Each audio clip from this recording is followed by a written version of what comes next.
Phú bây giờ Phú lớn trả ruộng à anh đi po top 5 à voi khát cả nó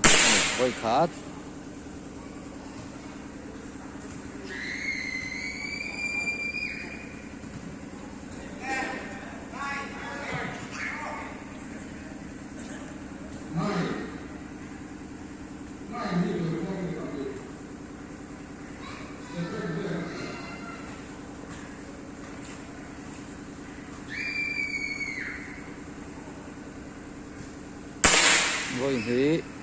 voi thì cả na nữa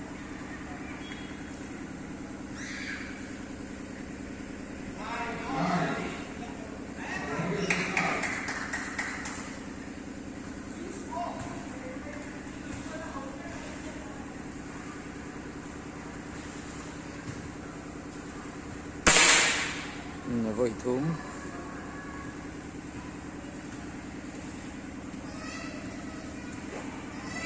nói cho nghe cho gần vấp một họ về chết rồi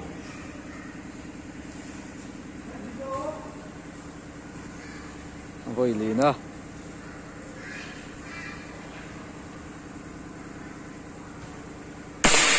voi lì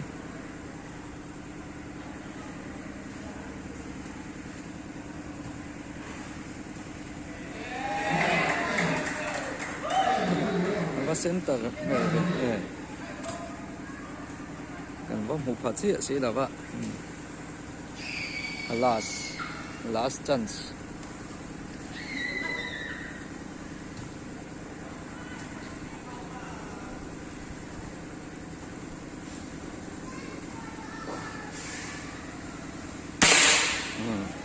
cặp Java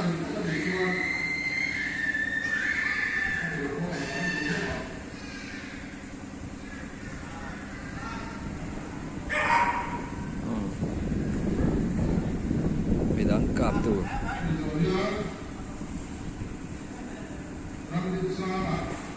Ramdin sang à này chứ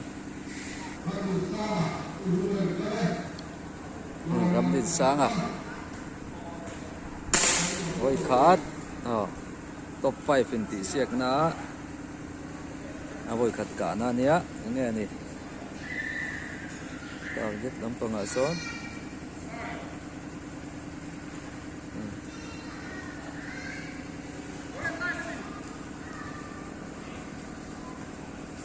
voi thì nó tù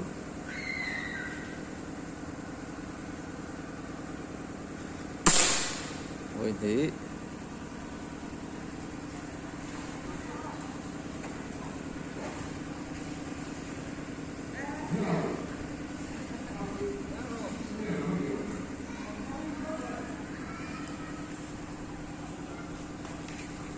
voi thùng đó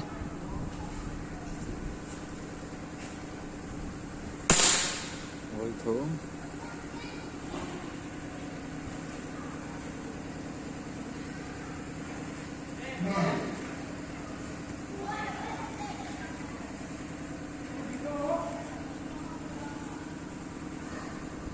đầu tiên là đó voi lì nó tù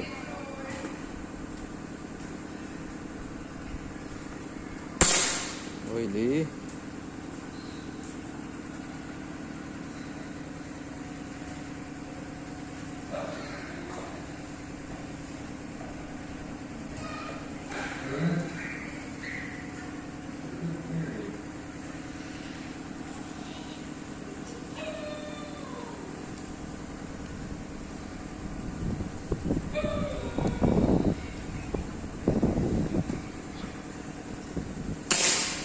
voi Nga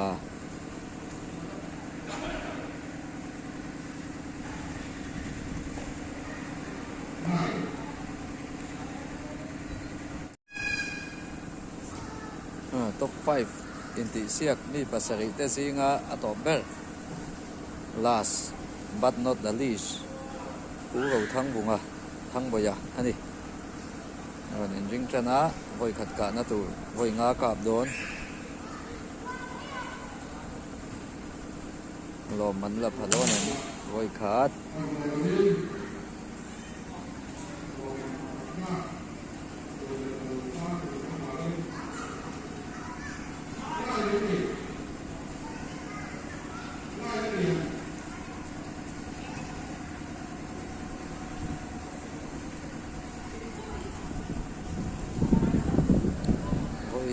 na tur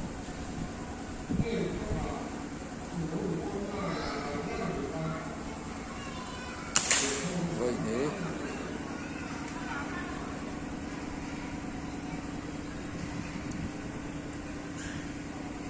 làm trang cho các hộ về thấy chia đâu này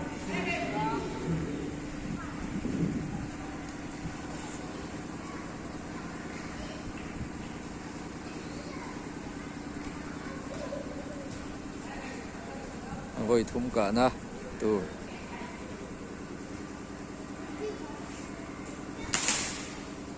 vậy đấy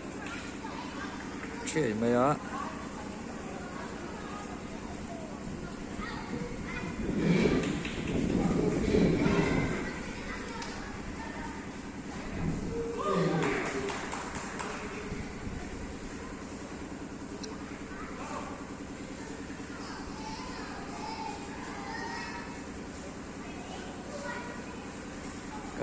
cặp lệ đón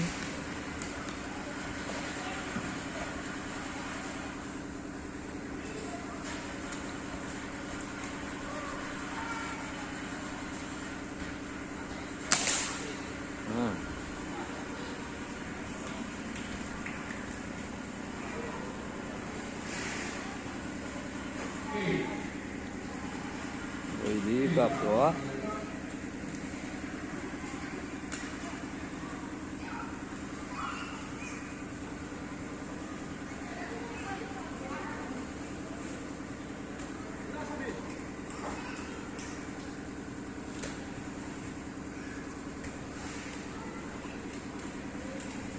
target le min siam thalop ani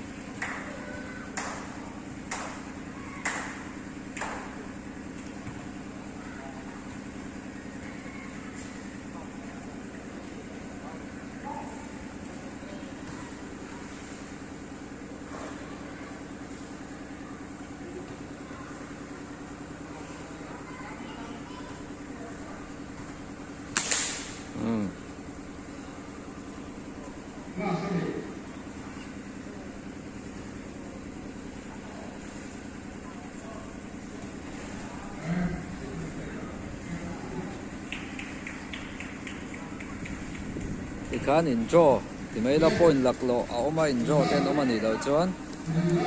pakhat na changa pathum na pali na panga na theng khan siam tu kan point gan chut le don ni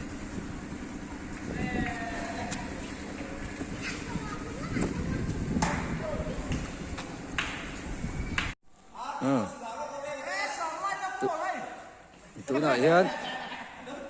pakhat na tu point in ang anom awangin ta yan này á pu pu lệ ván tè hiền pu pu na cam mà sáng phải ngã về bên cam lệ đó nè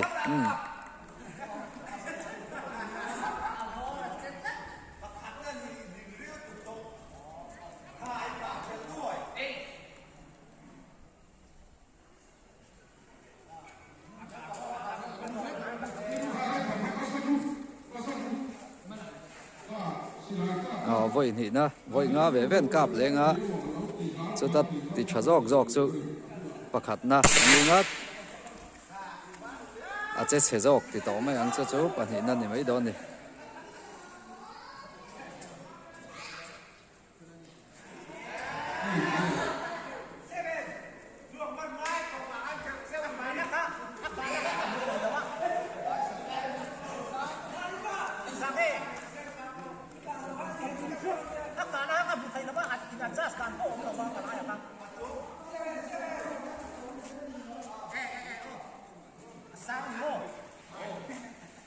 voi thùng na tu pupuya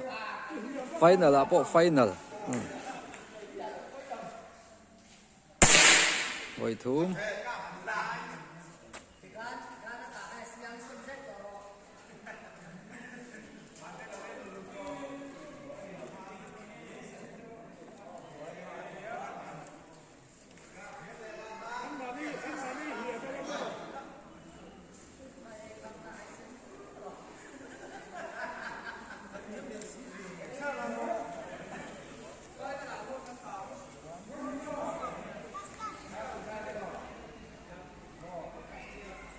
voi lì na tu pupuya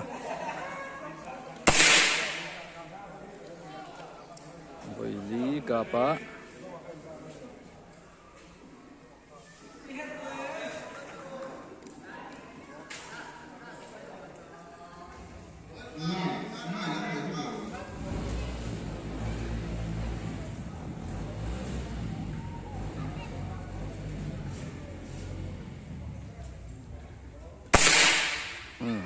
chân sa dấu rìa lại tay lệ tên này lâu chân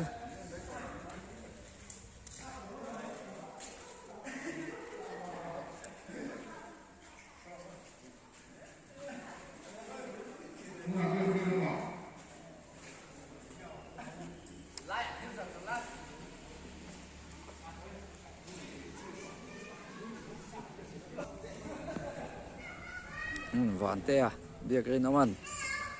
và khát na đi tụi mình tụi nó để tôi muốn vui khát na bố bùi này khát na nhìn này đó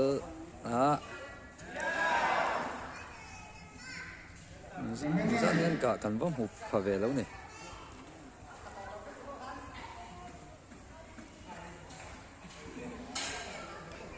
anh cả này hiện tại sớm thì na khát này á vậy thì na cặp lại rồi chứ á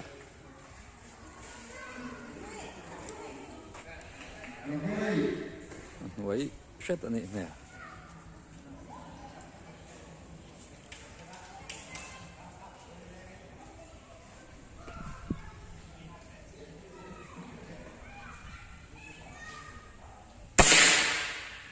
vậy thúng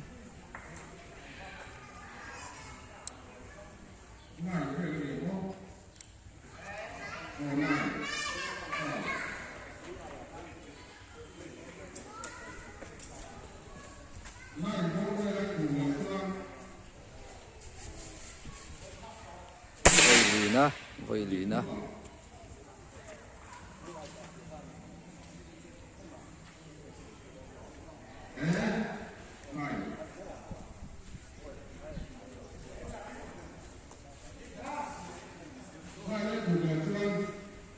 last chance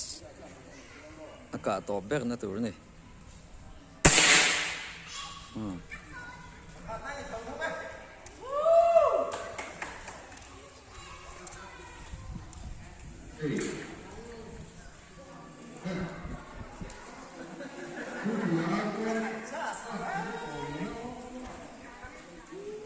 bôi ni nang om to em lòng chưa